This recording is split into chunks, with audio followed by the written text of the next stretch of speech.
하나님의 말씀은 골로새서 1장 1절부터 2절까지 읽겠습니다.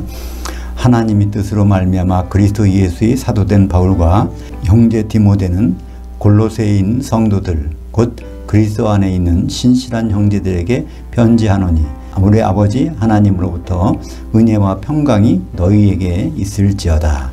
심오하신 예수님을 나타낸 골로새서 원전 강해, 오늘은 1장 첫 번째 시간입니다.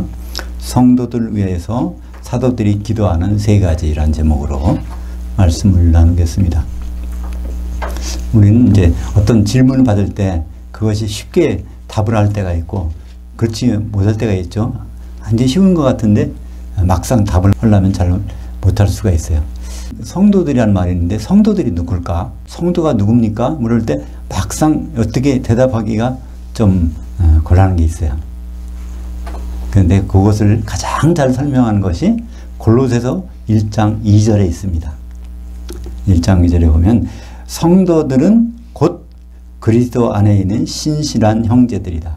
그 신실하다는 얘기는 다시 말해 믿음 있는 형제, 그러니까 신자라고 생각합니다. 신자들이다 이렇게.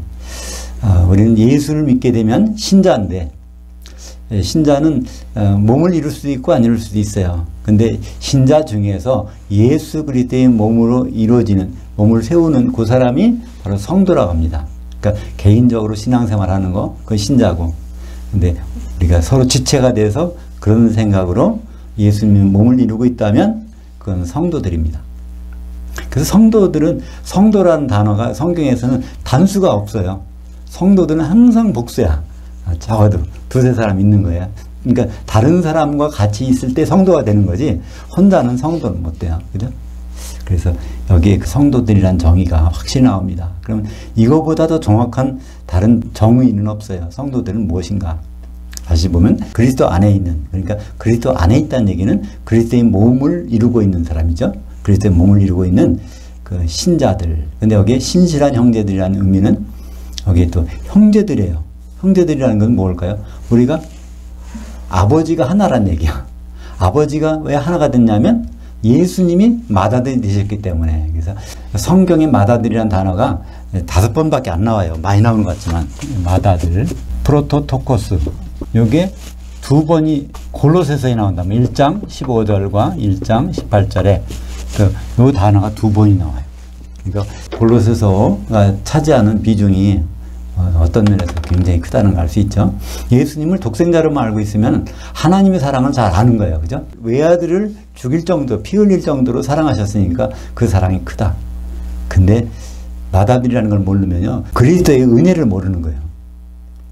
우리가 하나님 자녀가 되는데 그분이 맏아들 되셨기 때문에 우리가 합법적으로 자녀가 됐다는 그 은혜예요. 우리의 노력으로 아들 된 것이 아니라 그분의 그 맏아들 되심으로 인해서 우리가 하나님이 아들들이 되고 동시에 우리들끼리는 형제들이라는 거예요.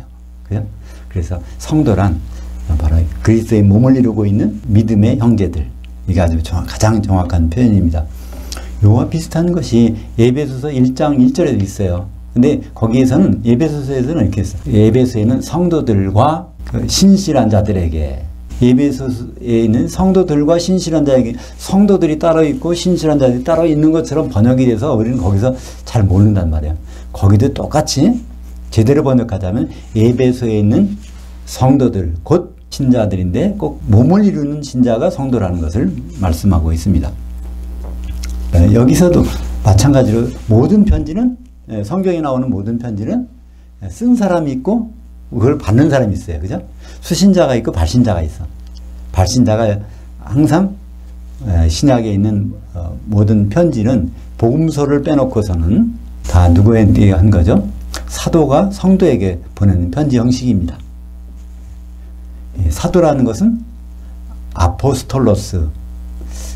아포스톨로스는 우리는 보내심을 받은 자라는 그렇게 알고 있지만 그 문자의 뜻은 아포스톨로스, 아포라는 말과 스톨로스란 말이 두 개 합해진 말인데, 아포는 떼어낸다, 스톨로스는 설치한다. 그러니까 큰 물건이, 집이나 건물이나 큰 게 있으면 움직일 수 없잖아요. 그걸 옮기려면 그거를 조각내서 아포해갖고 그거를 스톨로스 해야 된단 말이에요. 그러니까 예수님은 굉장히 큰 분인데 그거를 우리에게 전달시키기 위해서는 잘라가지고 12쪽으로 잘라서 그 조각들을 다 우리에게 주신 거예요. 그러니까 12쪽, 12사도의 말을 들으면 그거를 예수님을 알게 되고 예수님 몸을 이루는 겁니다. 그래서 아포스톨로스라는 그 원래 그 단어의 의미는 분신이라는 의미예요. 분신. 이게 나눈다는 거고, 이거 몸이잖아요. 몸을 쪼개는 거야.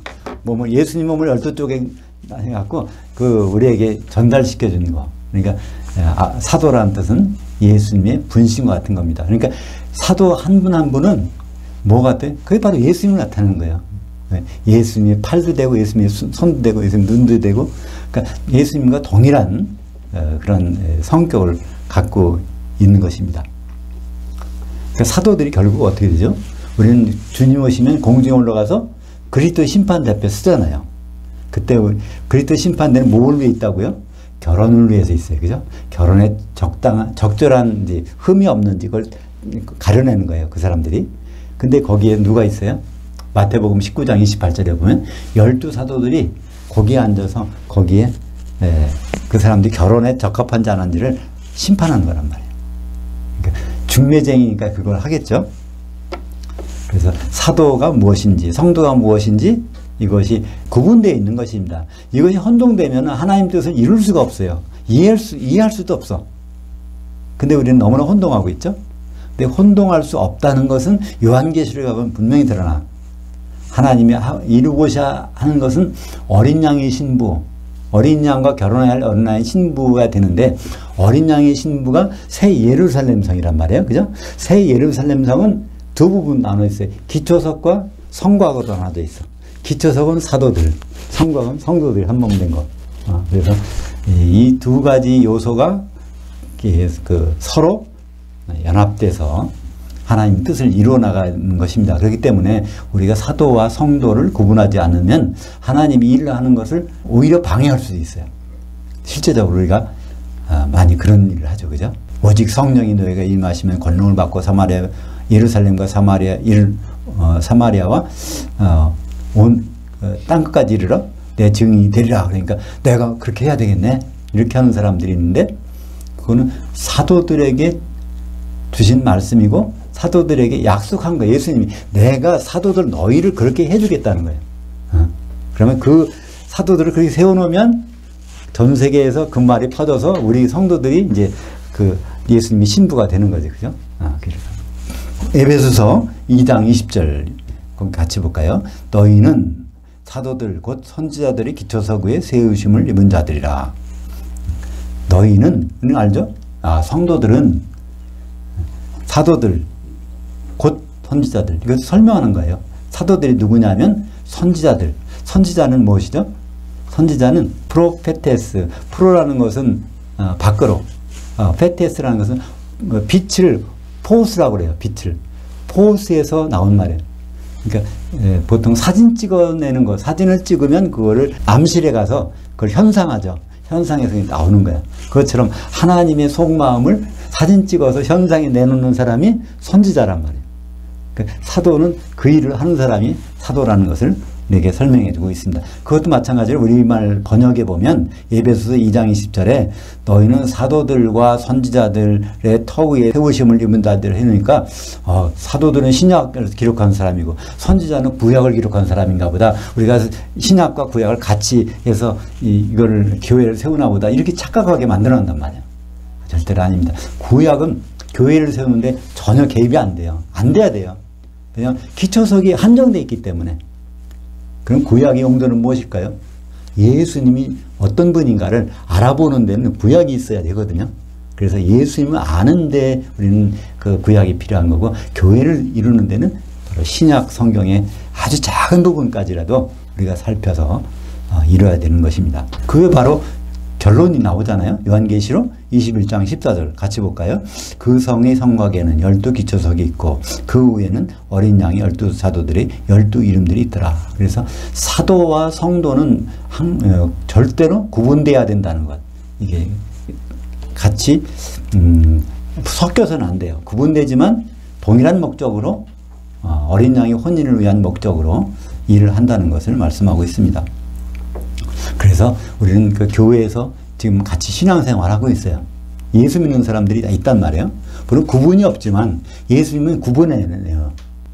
그것을 염소 새끼와 양을 구분하듯이, 기름 준비한 자와 기름 준비 안 한 자를 구분하듯이, 달란트를 남긴 자와 남기지 못한 자를 구분하듯이, 그거를 데살로니가 후서에서 설명해 주고 있거든요. 그러니까 일반적인 신자는 결국은 신자로서 끝나면 기름이 준비 안 돼 있으니까 서로 붙지를 못하잖아요. 하나가 완대. 그러니까 이제 떨어져 나가는 거예요. 근데 성도들은 이제 혼인잔치에 들어가서 어린 양의 신부가 되는 것이고, 그것이 데살로니가전서 1장 10절에 기록되어 있어요. 한번 볼까요? 그날에, 주의 재림하시는 날에 그가, 주님께서 강림하사 그의 성도들에게서 영광을 받으시고 모든 신자들에게서 놀랍게 여김을 얻으시니. 그러니까 성도들이 누구죠? 그리스도 안에 있는 형제들이니까 그 성령이 다 준비되어 있을 거 아니에요?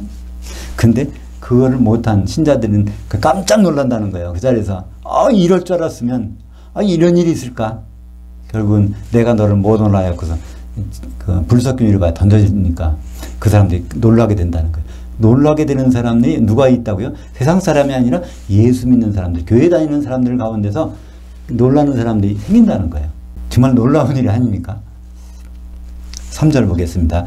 우리가 너희를 위하여 기도할 때마다 그 아버지 하나님 곧 우리 주 예수 그리스도의 아버지께 감사하노라. 여기서 이제 우리는 잘 살펴봐야 돼요. 우리가 누군지, 너희가 누군지. 우리는 여기서 사도들 얘기하고 있습니다. 물론 여기는 사도 바울 한 사람이지만 같이 간 디모데를, 사도의 일을 같이 돕는 사람이니까 같이 그 사도들이 의미할 때 그렇게 쓰이고 있어요. 그래서 우리는 사도로 봐야 됩니다. 그러니까 사도들이 성도들을 위해서 기도하는 거예요. 쉽게 말해보면 중매쟁이가 결혼할 약혼자를 위해서 기도한다고 보시면 돼요. 우리 성도들이 약혼한 상태니까. 그죠? 그러니까 이렇게 해야 바로 결혼이 될 텐데 그걸 가지고 기도한다는 것을 우리 말씀하고 있는데, 여기서 우리 주 예수 그리스도의 아버지, 그러니까 예수님이 아버지를 두셨다는 얘기예요. 그럼 예수님이 인간이 되셔야 되겠죠? 그래서 바로 사람 되신 예수님을 나타내고 있습니다. 예수님이 아버지를 뒀는데 그 아들이 이제 맏아들 되는 과정을 통해서 예수님이 2000년 전에 하나님이 사람이 되셨는데 하나님, 어느 정도 하나님이고 어느 정도 사람일까? 이것을 가지고 많은 신학자들이 논쟁을 한단 말이에요. 하나님의 성분이 90이고 사람 성분이 1일까? 또는 50대 50일까? 이렇게 하는데 그렇잖아요. 예수님은 하나님 성분이 제로야. 사람이 100%였어요. 예수님 오실 때 얼마 동안? 33년 반 동안 그랬단 말이에요. 근데 30세 때는 하나님 성분이 어떻게 성령께서 함께 하셔서 하나님처럼 모든 일을 하셨고, 그리고 우리에게 성령을 보내주신 것입니다. 그것이 빌립보서 2장 6절, 7절, 8절에 나옵니다. 그는, 예수 그리스도는 근본 하나님의 본체시나. 여기 하나님의 정관사가 없어요. 구약 성경의 하나님은 엘로힘은 복수라고 그랬어요. 그죠? 근데 신약 성경의 하나님은 데오스는 단수예요.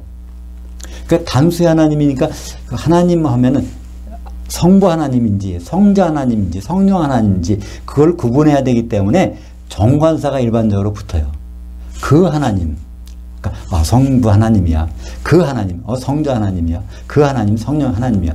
근데 그게 하나님의 데오스의 정관사가 안 붙을 때가 가끔 나와요. 많지는 않지만. 여기 빌립보서 2장 6절에 여기 하나님에는 정관사가 안 붙었어요. 그냥 하나님이라고 해서. 그러니까 예수님을 설명하기 위해서 예수님이 원래 하나님이시다.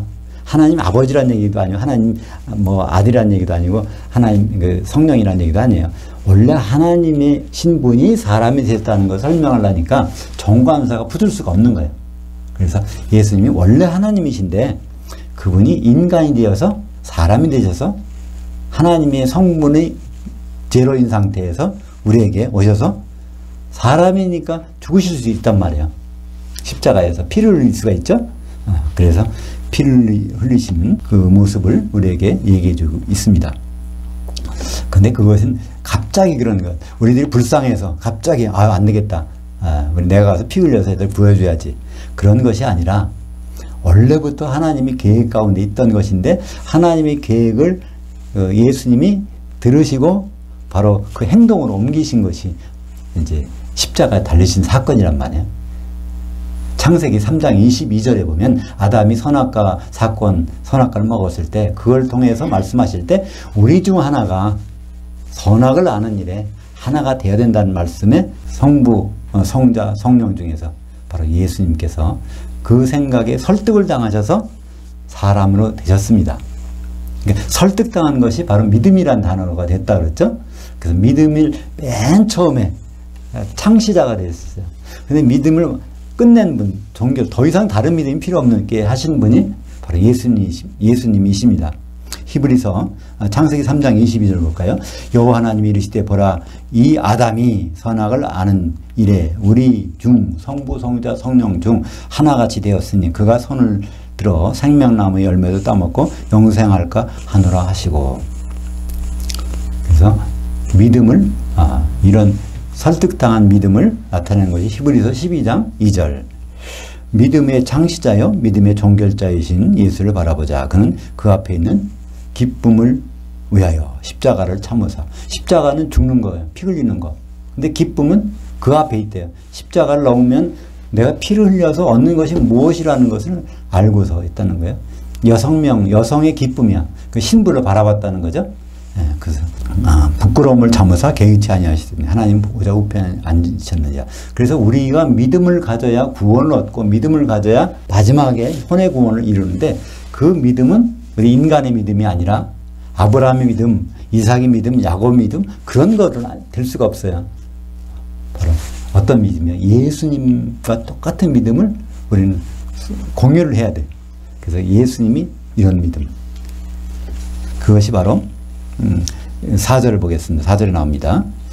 이는 예수 그리스도 안에 있는 너희의 그 믿음, 인간의 믿음이 아니라 예수님께서 설득당하셔서 십자가에서 죽으시고 피를 흘리시고 한 것이 바로 그 안에를 얻기 위해서 했다는 것을 그게 믿음이에요. 그러니까 성도들이 진짜 믿음이 있다 그러면 예수님과 동일한 믿음이 있어야 돼요. 그러니까 예수님의 믿음은 어떤 믿음이 있어요? 예수님의 신부를 마련하는 믿음이야. 그러면 우리가 가지려면 우리가 신부가 되는 그런 믿음이 있어야 되겠죠? 그럼 어떻게 우리가 한 신부가 될까?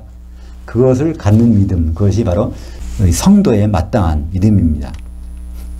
너의 그 믿음과 모든 성도들을 향한 사랑을 들었으며. 그래서 골로새 교회는 바울이 가지 않았어요. 직접 안 갔어.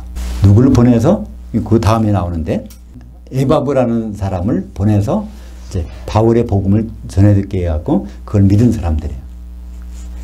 근데 그 사람들이 그 사랑을 들었대요. 근데 그 사랑이 어떤 사랑이에요? 인간적인 사랑이 아니라 세상에 없는 사랑, 아가페 사랑을 들어서 그거를 실천하고 있는 사람들이라는 것이죠. 아가페 사랑이 그들 가운데서 실천되고 있다면 그들은 어떤 사람일까요?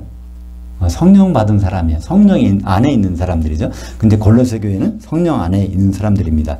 요한복음 13장 34절 새 계명을 너희에게 주노니 서로 사랑하라. 내가 너희를 사랑한 것 같이 너희도 서로 사랑하라. 아가파테 알렐루스는 서로. 그때 너희라는 것이 중요하다고 그랬죠. 지나가는 사람 하나 붙들고 사랑하는 것이 아니라 교회에 지체된 사람을 자기 사랑하는 것, 아가페 사랑으로 사랑하는 것. 근데 그것은 어디에서만 가능하다고요? 성령 안에서만 가능한 사랑입니다. 아가페 사랑의 소스가 우리가 수돗물을 받으려면 수도꼭지한테 틀어야 되잖아요. 그죠? 이 아가페 사랑은 뭘 틀어야 되냐면 성령의 수도꼭지를 틀어야 돼. 로마서 5장 5절에 소망이 우리를 부끄럽게 하지 아니함은 우리에게 주신 성령으로 말미암아 하나님의 사랑이 우리 마음들에 부은 바 됨이니. 그러니까 우리는 교회로 모일 때 기대하는 것이 있습니다. 그 기대가 없이 교회를 올 필요가 없어요. 그죠? 근데 그 기대를 하니까 또 같이 이렇게 물리적으로 모이지 않더라도 우리 영적으로 교통하는 이유가 그 기대가 있어서 성령의 수도꼭지가 있다면 거기 가서 성령을 받아 마셔야 되겠네. 그렇다면 우리가 이렇게 모일 수도 있고 또 영적으로 떨어져 있지만 교통할 수 있는 것이죠. 그래서 그 성령을 우리가 충만하기 위해서는 아가페 사랑이 우리가 누리기 위해서 성령 충만이 항상 수반돼야 되는 것입니다. 그래서 5절에 보니까 그 빨간 글씨로 제가 집었는데 그러한 믿음과 사랑은 이것이 주어가 생략됐어요. 거기에 번역에서 그러한 믿음과 사랑은 너희를 위하여 하늘들에 쌓아지는 그 소망으로 말미암음이니 이건 쌓아놓은 게 아니라 놔뒀다는 게 아니라 날마다 쌓아놓는 거야. 하늘들에다가 소망을 쌓아놓는 게 우리 성도들이 하는 일이에요. 도대체 하늘들이 어디 있기 때문에 그걸 쌓아놓을까요? 하늘들이 결국 나중에 우리가 궁극적으로 있을 자리예요. 우리가 있을 자리. 주님과 만날 자리가 하늘들입니다. 하늘들에서 거기에 구체적으로는 공중이죠. 그죠? 공중에 거기에서 필요한 것. 지금은 여기 안 갖고 가지만 거기에 쌓아놓는 게 있어. 성령의 기름을 거기다 쭉 쌓아놓으면 거기 가서 그 인출해서 쓸 수 있잖아요. 여기 뭐 부자에다가 여기서 입금하고 해외 어디 가서 찾을 수 있는 것처럼 우리는 그 일을 여기서 그거 하지만은 하늘들에다가 날마다 쌓아놓는 사람들이에요. 뭘 쌓아놔요? 소망을 쌓아놓는 거예요. 소망이라는 것은 지금 있는 게 아닙니다. 앞으로 올 것을 바라는 것이 소망이잖아요. 그래서 세 가지가 나오죠. 믿음, 예수님의 믿음과 예수님의 그 아가페 사랑과 그 다음에 우리가 누릴 그 소망, 이 세 믿음, 소망, 사랑이 여기 이제 믿음, 사랑, 소망이 같이 나옵니다. 여기에 하늘들에 쌓아둔 소망이라고 하는데 정확히는 하늘들에다가 쌓아지는 저장되는 그런 뜻이에요. 아포케이마이라는 것은 저장된다 그런 뜻입니다. 이 소망은 너희가 전에 그 복음의 진리의 말씀 안에서 들은 것이라. 그러니까 에바브라는 사람이 사도 바울이 전한 복음을 가서 들었을 순간부터 이제 이 골로새 교인들은 성도들은 그걸 한번 쌓아놓고 있었어요. 하늘들에다가 여기에 하늘들이라는 말이 이제 마태복음에도 예수님이 동일한 말씀하셨어요. 마태복음 5장 11절 12절을 같이 보겠습니다. 나로 말미암아 너희를 욕하고 박해하고 거짓으로 너희를 거스려 모든 악한 말을 할 때는 너희에게 복이 있나니 기뻐하고 즐거워하라. 하늘들에서 너희의 상이 큼이라. 전에 너희 있던 선지자들도 이와 같이 박해하였느니라. 그래서 우리말 번역에는 여기 하늘이라고 해놨어요. 그죠? 마태복음 5장 12절 보세요. 거기는 성경에서 하늘이라고 해놓으니까 저 멀리 안 보이는 곳에다가 뭘 쌓아놓고 있나 봐. 모르지만 근데 그것이 하늘들이라는 것입니다. 우리가 예수님이 하늘들 오시고 거기에서 만나서 있는 그곳에다가 쌓아놓는 것이죠. 그때 기뻐하고 즐거워하라. 이 즐거워하라는 단어가 몇 번 안 나오는 단어예요. 아갈리 아오라는 말씀에서 나온 말인데 이건 요한계시록 혼인잔치 있을 때 어린 양이 혼인잔치 있을 때 똑같은 말이죠. 기뻐하고 즐거워하라가 카이레 때 아갈리아스 때 이제 카이로 아갈리아오 그 말이 이건 기쁘고 즐거운 것이 최상의 극치. 어느 때가 최상의 극치냐면 어린 양의 혼인잔치에서 나오는 것이 바로 여기에 마태복음 12장에 5장 12절에 나온 겁니다. 이것이 동일한 순간에 그러니까 같은 얘기를 하는 거예요. 마태복음 5장 12절에서는 하늘들에도 쌓아둔 소망 때문에 기뻐하고 즐거워하는데 요한계시록 19장 7절에서는 바로 그 어린 양의 혼잔치에서 기뻐하고 즐거워하는 거예요. 똑같이 같은 단어. 그러니까 구체적으로 여긴 막연히 하늘들이라고 되어 있지만 요한계시록에서는 어린 양의 혼인잔치란 말이에요. 디모데후서 4장 8절 이제 후로는 나를 위하여 의의 면류관이 예비되었으므로 그때 예비되었다는 것이 성도들이 소망을 쌓아놓는다는 단어가 똑같이거든. 거기다가 쓰고 있습니다. 그러니까 바울이 디모데후서 4장은 디모데후서는 유언장이에요. 디모데후서를 쓰고서 이제 순교당하는 거예요. 순교당하기 직전에 이걸 기록했는데 면류관이 예비되어 있다네. 거기에 저장되어 있다요. 어디에? 공중에다가 그 자리에 혼인잔치에 바로 사도 바울은 거기서 중매쟁이고 기초석이 되어 있을 상태니까 이렇게 고백하는 것입니다. 면류관은 승리한 상징이에요. 바울의 면류관은 뭘까요? 한마디로 어린 양의 혼인식이야. 중매쟁이의 상금은 그 트로피는 뭘까? 바로 중매쟁이 결혼이 하면 이게 트로피잖아요. 이게 바울은 말해요. 빌립보서에서 그렇게 말해요. 나의 면류관인 너희들아, 성도들아 말하는 거예요. 면류관은 바로 그때 공중에서 받는 것이 면류관이 단수란 말이에요. 한 개의 면류관, 그건 바로 결혼식이 된 것입니다. 곧 면류관이 예비되었으므로 곧 의로우신 재판장이 그날에 내게 주실 것이며 내게만 아니라 주의 나타나심을 사모하는 모든 자에게도니라. 그러니까 주의 나타나심, 재림하심, 그죠? 공중에 신랑으로 오실 때 그때 상을 중매 잘했구나, 그걸 받게 된다는 것이고, 우리는 이제 결혼에 들어가는 것이죠. 데살로니가전서 4장 16절에 주께서 하늘로부터 강림하실 때, 거기 생략된 말씀이 셋째 하늘로부터 하늘들로 강림하시는 거예요. 하늘들의 공중에 있으니까. 공중이라는 곳은 하늘들에 있는 장소입니다. 창세기 1장 1절에 태초에 하나님이 천지, 하늘들과 땅을 창조하시니라. 그러면 하늘들 바깥에 있는 건 뭘까요? 하늘들을 포함하고 있는 모든 부분은 이게 하늘인데, 이 하늘들이 쌍수니까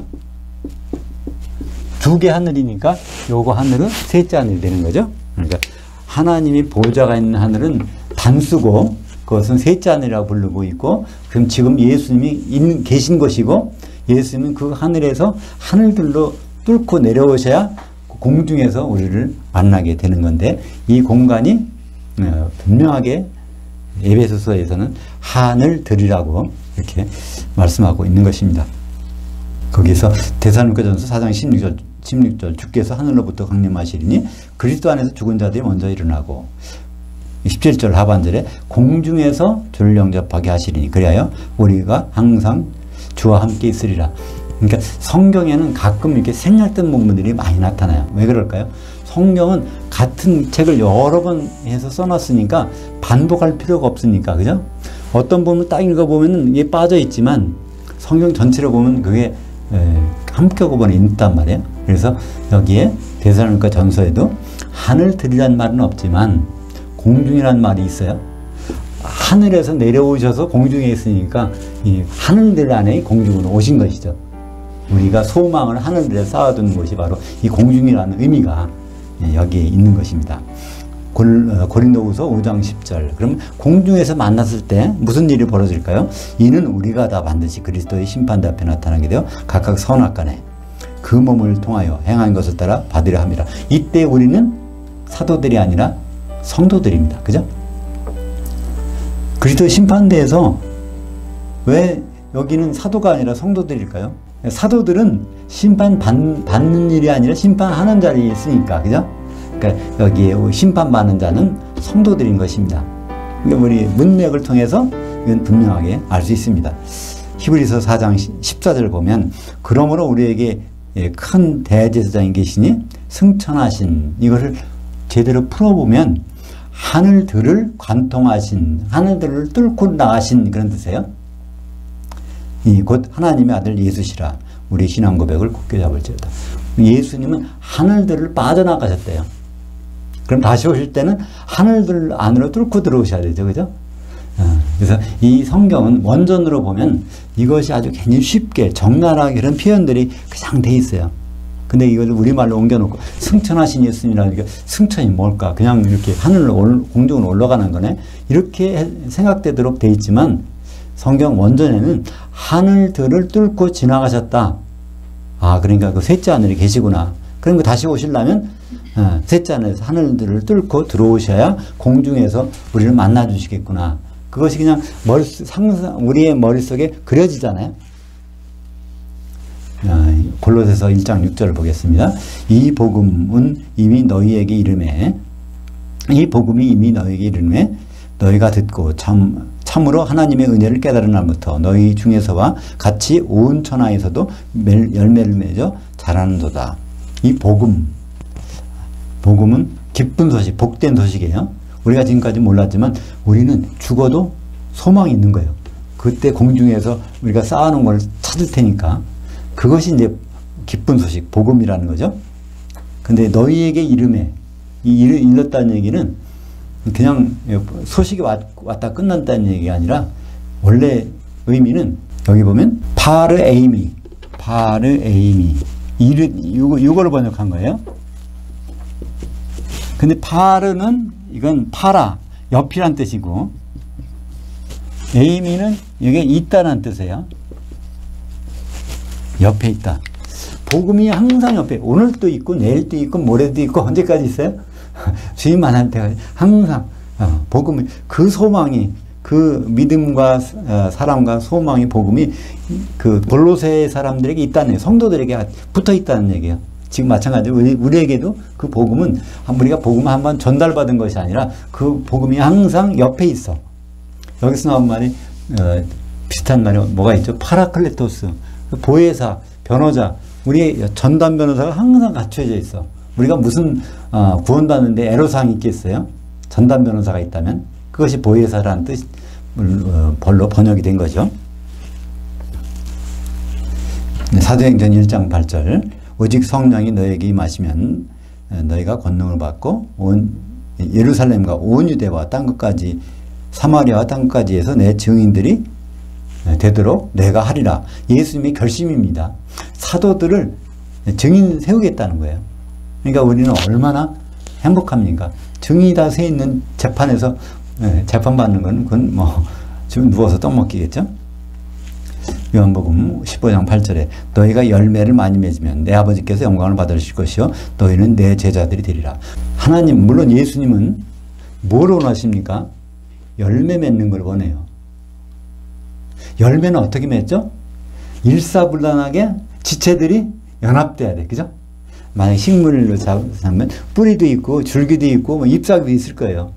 열매 하나 맺는데 거기에는 이게 지체가 일사불란하게 연락이 되고 서로 교통하는 게 있잖아요. 그러니까 그 열매가 많이 맺었다 하면 바로 그 서로 하나가 되려고 교통했다. 그 결과가 이제 열매로 나타나는 거겠죠. 7절을 보겠습니다. 이와 같이 우리와 함께 종된 사랑하는 에바브라에게 너희가 배웠나니. 여기 나오죠. 골로새 교회는 바울이 안 갔지만 에바브라는 사람을 통해서 복음이 전해졌습니다.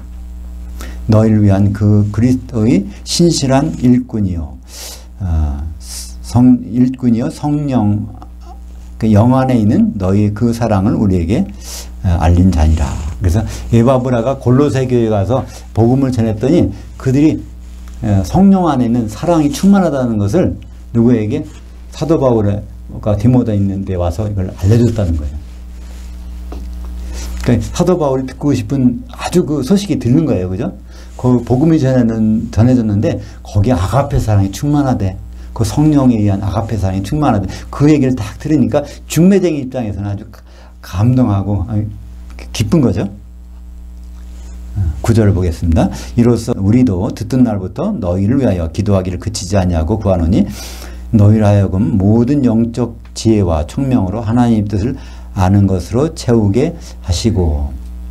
그래서 여기부터 사도들의 기도가 나옵니다. 사도 바울의 기도지만 이건 사도들의 기도예요. 사도가 누구한테? 성도들한테.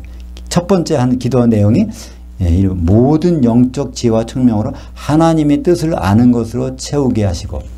첫 번째 기도는 하나님의 뜻을 아는 거죠. 그죠? 하나님 뜻을 모르고서 열심히 일해봤자 그 헛수고하는 거잖아요. 오히려 그 일을 아는 만도 못하는 거예요. 그죠? 에베소서 1장 5절에 보면 그의 기쁘신 뜻대로 우리를 예정하사 예수 그리스도로 말미암아 자기 아들들이 되게 하셨으니. 우리를 아들 삼으신 것은 참 기쁘신 뜻이 있어서 그래요. 우리가 하나님 자녀가 된 거 하나님이 기뻐하세요. 근데 하나님의 아들로 끝이면 하나님이 실망하신단 말이야. 하나님의 아들들이 어디 가서 신부실에 가서 한신부가 되는 걸 생각하시면 우리가 아들 되는 걸 굉장히 기뻐하시는데 거울 끝난다면 하나님 얼마나 실망하시겠어요.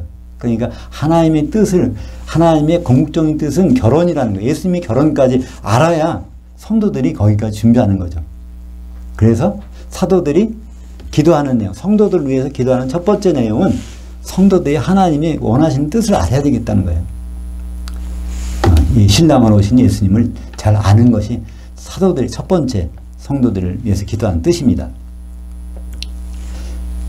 그래서 자기 아들들이 되게 하셨으니 에베소서 1장 6절에 보면 이는 아들 삼으신 목적은, 이유는 그런 뜻입니다. 그가 사랑하시는 자 안에서 우리에게 거저 주신 바 그의 은혜의 영광을 찬송하게 하려는 것이다. 하나님을 찬송한다는 건 자랑하는 거예요. 하나님 업적을 본 사람이 하나님을 자랑하게 돼 있어요. 그죠? 음식을 먹어본 사람이 음식이 맛있다 그걸 알지, 음식도 먹지 않고 그거 어떻게 맛을 알겠어요. 그죠? 이 찬송이라는 것은 자랑하고 뽐내는 겁니다. 하나님을 자랑하고 뽐내려면 하나님이 이 일이 막 끝났을 때 그 일을 보고 자랑하는 거잖아요.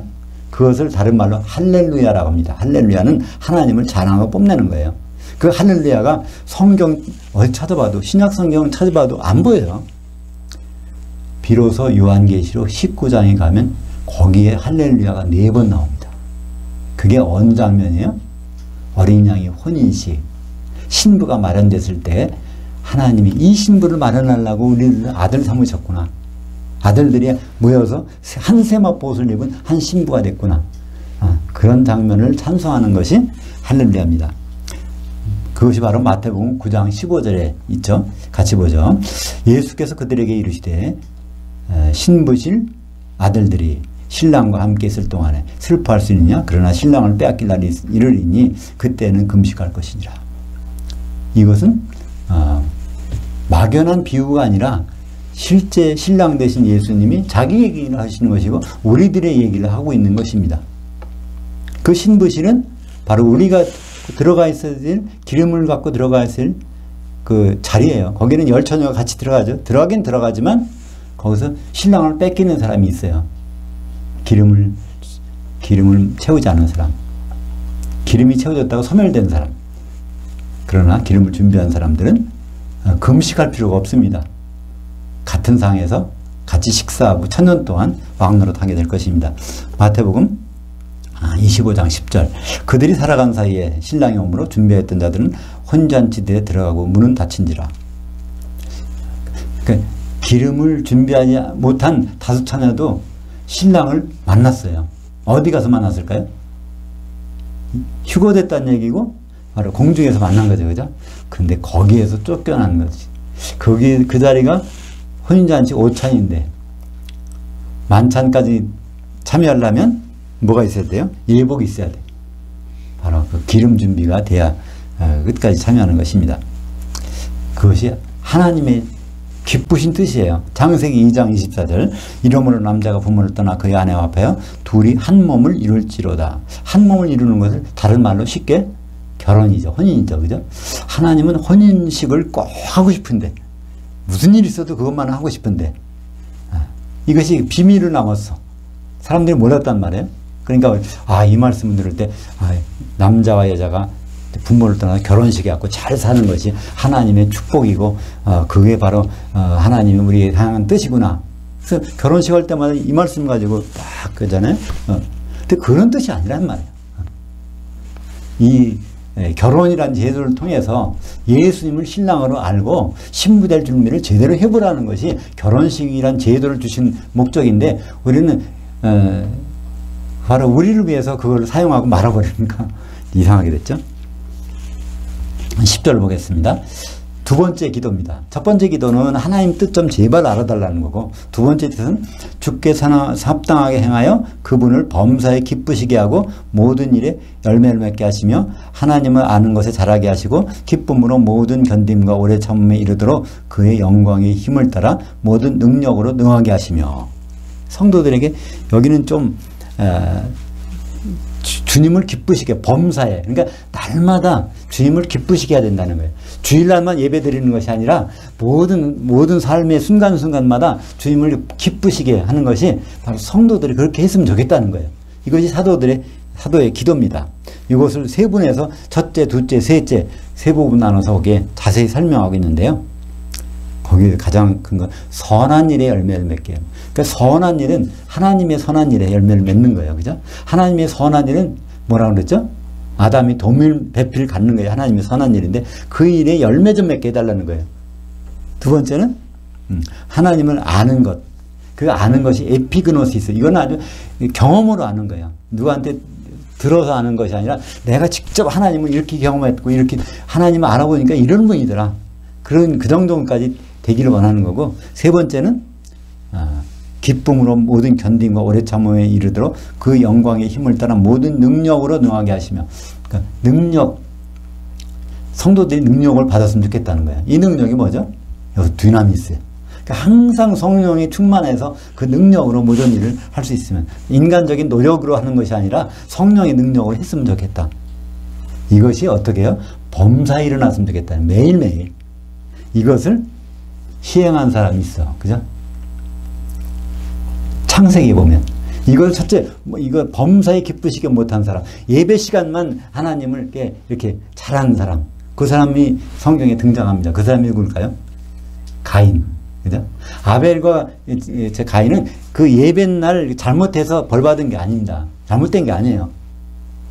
평소에 잘못했단 말이에요. 평소에 잘했고. 그것이 창세기 4장 7절에 나옵니다. 내가 선을 행하면 어찌 낯을 들지 못하겠느냐. 선을 행하지 아니하면 죄가 문에 엎드러지느니라. 문의 열망은 내게 있으나 너는 문을 닫을지니라. 여기에 이제 제사가 안 받아지니까 바울이 그냥 실망했단 말이에요. 그걸 놓고 하나님이 이제 가인에게 하신 말씀이 창세기 4장 7절입니다. 내가 선을 행하면. 근데 선을 행하면 이게 번역이 좀 제대로 안 됐단 말이에요. 여기 선이란 말은 토부인데 여기 동사로 되면 야타브라고 그래요. 야타브는 선을 행하는 거예요. 근데 이것이 미완료를 썼어. 히브리어의 미완료는 뭐죠? 히브리어에서 미완료. 둘 중에 하나라고 그랬어요. 과거, 진행, 미래.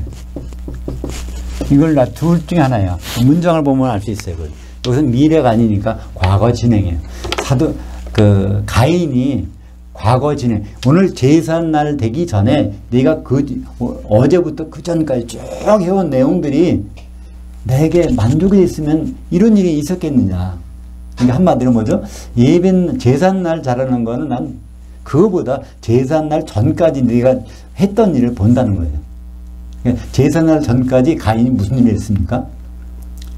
하나님이 안 도와주셔도 내가 먹고 살 건 마련해야 되겠다. 그래서 농사 지는 일만 열심히 했단 말이야. 그죠? 그러다가 이제 제삿날을 딱 이제 제물을 드리는 거예요. 근데 아벨은 어떻게 했죠? 아벨은 평소에 하는 일이 양 치는 자였어요.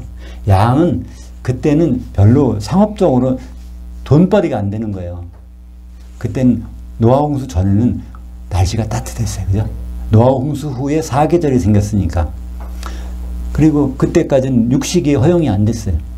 그럼 양을 길러서 먹고 살 방법이 유연해. 굶어 죽기 딱 알맞아요. 그러나 아벨은 바로 아버지나 어머니에게 들었을 것이죠. 가죽 옷을 입힌 얘기를 들었단 말이죠. 양을 잡아서 피를 내야 하나님이 받아주신다는 것. 그래서 이제 아무도 양을 안 기르니까 자기가 양을 치는 거예요. 평소에 양을만 쳤어. 자기 먹고 사는 거는 둘째고 양만 쳤어. 그러니까 그걸로 아벨의 제사는 받아주시잖아요. 가인의 제사는 그래서 그 이유가 거기서 나오는 것입니다. 그래서 오늘도 골로새서 1장 10절에 그분을 범사에 기쁘시게 하고 예배 시간만 기쁘시게 하는 것이 아니라 범사에 그분이 그러니까 범사에 기쁘시게 하는 건 뭘까요? 우리가 서로 사랑하는 거예요. 아가페 사랑으로. 그 사랑은 하려면 우리가 성령 충만해야 돼. 그러니까 기름으로 항상 차 있는 거예요. 우리는 기름으로 차 있어서 서로 사랑하고 있다면 그건 아버지 하나님을 무엇보다도 기쁘시게 하고 있는 것입니다.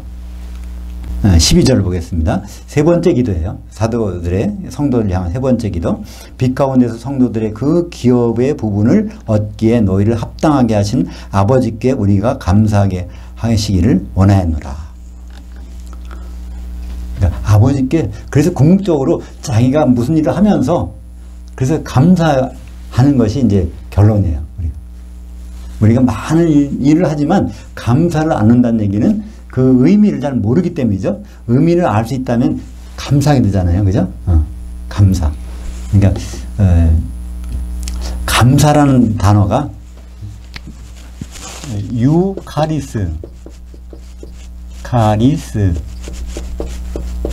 카리스란 말이 이제 은혜입니다. 은혜. 거기에서 나온 단어가 그레이스. 영어 단어는 그레이스예요. 카리스. 그러니까 이 유라는 것은 좋다는 뜻도 있고 있다는 뜻이에요. 그러니까 하나님의 은혜를 내가 입었습니다. 내가 오늘 지금 숨 쉬는 것도 하나님의 은혜입니다. 이 말이 감사예요. 하나님 은혜를 고백하는 것이 그냥 감사란 말이에요. 그죠? 그 결론적으로 우리는 날마다 하나님의 은혜가 내게 있음을 감사하는 그런 생활이 성도들이 해야 되는, 사도들이 물리에서 기도하는 그 내용인 것을 알 수 있습니다. 그러면서 여기에서 이제 우리가 감사하게 하시기를 원하였노라. 말이 여기서 볼 때요, 약간 혼돈할 수 있는 아주 그냥 복잡한 그 길이, 길 찾기가 어려운, 여기서야말로 내비게이션이 필요한 말이에요. 이거 쭉 읽다 보면 우리가 감사하게 하시기를 원하였노라 말이 좀 보여요. 근데 여기서 가르는 말이 있어요. 이 뒤에 보면 13절에요. 그런데 이는 우리를 흑암의 권세에서 건져내사 그의 사랑의 아들의 나라로 옮기셨으니 우리가 그 아들 안에서 속량 곧 죄사함들을 보유하고 있느니라. 여기 다 끝났다는 거예요. 우리가 다 끝났어. 더 이상 할 필요가 없어. 근데 에베소서 4장 10절에 보면 성도들은 앞으로 속량, 죄사함 받을 일, 마지막으로 구원받을 일이 남아있다는 거예요. 근데 여기서 보니까 이미 그게 끝났다는 거예요. 그럼 누가 끝났을 걸까요? 누가 끝났다는 얘기인가요? 사도들. 우리는 이미 속량, 구속을 다 그러니까 우리가 더 이룰 것이 없다는 얘기입니다. 우리는 완전하다는 얘기예요. 완전해 주셨다는. 이 말씀은 왜 할까요? 사도들이 아주 교만해서 할까요? 그게 아니에요. 사도들 안심하라는 얘기입니다. 안심하고 발을 디딜 수 있다는 얘기예요. 그죠? 기초석이 온전하게 되면 거기다 마음 놓고 집을 질 수 있잖아요. 그래서 사도들은 사실 더 이상 완전해질 필요가 없어요. 완전한 거 이미. 이 신약 성경으로는 이건 완전합니다. 이것을 우리가 읽고 우리가 그 뒤에 신부로 되는 일이 필요한 거죠. 여기 아포 리트로시스라는 말인데, 아포. 이것도 이제 두 가지에서 나온 말인데요. 아포하고 리트로시스는 이거는 이제 그 묶어놓은 것, 그러니까 리트로시스는 이게 묶어놓은 거예요. 그 아포는 끌어내는 거야. 그러니까 이게 묶여진 상태. 죄인들이 그러니까 고랑을 차면, 수압을 차거나 고랑을 차면 이렇게 묶여 있잖아요. 그걸 다 완전히 풀어서 더 이상 그 죄를 사할 필요가 없는 자유를 준 거예요. 마지막에 완전한 그거를 이루는 사람들이 사도라는 거고, 성도들은 이게 마지막에 혼의 구원을 이루면 이제 그것을 마지막에 받는 거죠. 에베소서 1장 7절을 보면 우리는 그리스도 안에서 육체의 은혜의 풍성함을 따라 그의 피로 말미암아 구속 곧 죄들 사함을 받고 보유하고 있느니라. 에베소서 1장 7절과 똑같은 얘기입니다. 골로새서 1장 14절이 똑같은 얘기예요. 골로새서 1장 14절과 에베소서 1장 7절은 똑같은 얘기입니다. 그러니까 사도들을 안심해도 좋다는 거예요. 사도들이 무슨 말을 하든지 믿고 사도 좋다는 거예요. 사도들은 어떤 유사품을 갖고 다니고 그런 사람들이 아니란 얘기죠. 그래서 에베소서 4장 30절엔 성도들의 속량이 난, 성도들은 이제 앞으로 리트로시스를 받을 날이 있다는 거예요. 이거 언제 받죠? 이게 바로 공중에 올라가서 이거 완전히 어린 양이 신부가 되는 그 자리에서 이걸 받게 된다는 얘기입니다. 그래서 이 사도들이 이미 받은 것, 성도들이 받을 것, 이것을 구분해서 볼 때 이것을 제대로 읽을 수가 있는데, 이것을 우리를 성도들인지 사도들인지 이걸 구분 안 하면 12절부터 14절까지가 잘 이해가 안 될 수가 있습니다. 그래서 예수님의 사역의 원칙이 있어요. 그것이 요한계시록 17장에 나와 있는데, 그걸 요약하면 20절과 21절 같이 보겠습니다. 내가 비옵는 것은 이 사람들만 위함이 아니요 또 그들의 말로 말미암아 나를 향하여 믿는 사람들도 위함이니, 아버지여 아버지께서 내 안에 내가 아버지 안에 있는 것 같이 그들도 다 하나가 되어 우리 안에 있게 하사 세상으로 아버지께서 나를 보내신 것을 믿게 하옵소서. 이 기도가 겟세마네 기도죠. 십자가 지시기 전에 땀방울이 핏방울이 되도록 기도하신 내용을 다른 제자들은 어떻게 했어요? 다 졸고 있는데, 특별히 베드로와 야고보와 요한 세 명을 데리고 좀 가까이 가서 이제 예수님이 겟세마네 기도를 하신 거예요. 근데 마태복음이나 마가복음 보면 어떻게 됐어요? 그들마저 베드로도 졸았다고 됐어요. 다 모든 사람이. 근데 졸지 않은 사람이 있었어요. 그러니까 요한복음을 기록했겠죠, 그죠? 요한복음. 그 자리에서 주님이 기도하시는 그거를 들은 사람이 있어.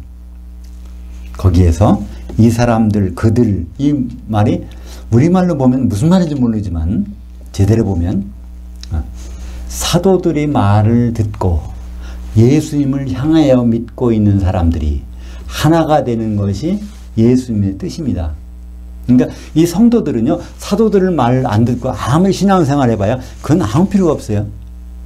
사도들의 말을 듣고 그대로 해서 하나가 되는 것이 예수님의 뜻입니다. 그러니까 이 하나는 뭘까요? 한 신부가 되는 것. 그것이 성경의 복음의 원칙입니다. 그러니까 사도들의 말을 제대로 들어서 그 뜻에 의해서 우리가 준비되는 것. 사도들은 그때 그리스도의 심판대의 심판관이 되는데, 그리스도의 심판대는 왜 있냐면 결혼식을 위해서 있는 것이니까 우리는 그 중매적인 말을 잘 들어야 됩니다. 그래서 유다서, 신약성경에 사도가 아닌 사람이 쓴 게 있어요. 누가도 사도가 아닙니다, 원래는. 그죠? 마가도 사도가 아니에요. 근데 누가는 사도 바울이 죽기 전까지 그 옆에 계속 있던 사람이 바로 사도 바울의 생각으로 그걸 기록한 거예요. 마가는 베드로가 이제 헬라 말을 모르니까 그걸 헬라어로 다 기록한 것이 마가복음입니다. 그게 베드로복음이라고 해요. 야고보서는 어떻게 될까요? 야고보는 사도 야고보는 이제 순교당했으니까 죽었는데, 예수님의 바로 밑에 동생 야고보가 나중에 예루살렘 교회에 거기에 수장이 됐단 말이에요. 그러니까 예루살렘 교회는 사도들이 있는 곳이에요. 그러니까 남은 사도들의 생각을 다 정리한 사람이 야고보란 말이에요. 안드레도 있을 거고, 거기에 도마도 있을 거고, 바돌로메, 이런 사람들이 같이 그때 있는데, 이 사람들의 생각을 다 모은 사람이 야고보인데, 야고보가 기록한 것이 야고보서입니다. 그래서 모든 것이 사도들의 기록으로 될 수가 있는데, 한 가지 유일하게 안 되는 부분이 있어요. 유다는 예수님 막내 동생인데, 이 사람은 사도가 아니에요. 근데 신약 성경에 거기 엄연히 꽂혀 있단 말이에요. 왜 꽂혀 있을까요? 이 말을 하려고. 그것이 유다서 1장 17절. 사랑하는 자들아, 너희는 우리 주 예수 그리스도의 사도들이 미리 한 그 말들을 기억하라. 그러니까 이 말, 그러니까 결국 우리는 사도의 말만을 들어야 된다는 거예요. 그죠? 근데 우리는 이 말도 듣지만은 다른 말도 들어서 막 하려고 그래. 구약 성경의 선지자들 말도 들어가지고 교회에다 그걸 적용시키려고 하니까 이게 기초가 안 돼, 다른 기초를 내다가 잠깐 쓰려고 그러니까 교회가 안 돼, 한 몸이 될 수가 없단 말이에요. 그래서 교회는 어디까지나 사도들의 말, 사도들의 터위에 세워져야 된다는 것을 골로새서에서도 우리에게 밝혀주고 있습니다. 왜냐하면 머리는 유일하게 예수 그리스도 위에 세워져야 되는데, 교회가 예수 그리스도는 몸을 12쪽 내서 사도들에게만 줬습니다. 그죠? 그러니까 그 위에가 세워지는 것이 교회고, 어린 양의 신부고, 우리가 기름을 준비할 목표입니다. 기도하겠습니다. 하나님 아버지 감사합니다. 오늘 골로새서 심오한 예수님의 원리가 들어있는 골로새서를 우리가 처음 시간 접했습니다. 성도들이 과연 무엇인지 예수 그리스도의 몸을 이루고 있는 신자들이라고 하셨사오니 우리가 이 성도들 성령 안에서 서로 사랑할 수 있도록 인도하여 주시옵소서. 예수님 이름으로 기도합니다. 아멘.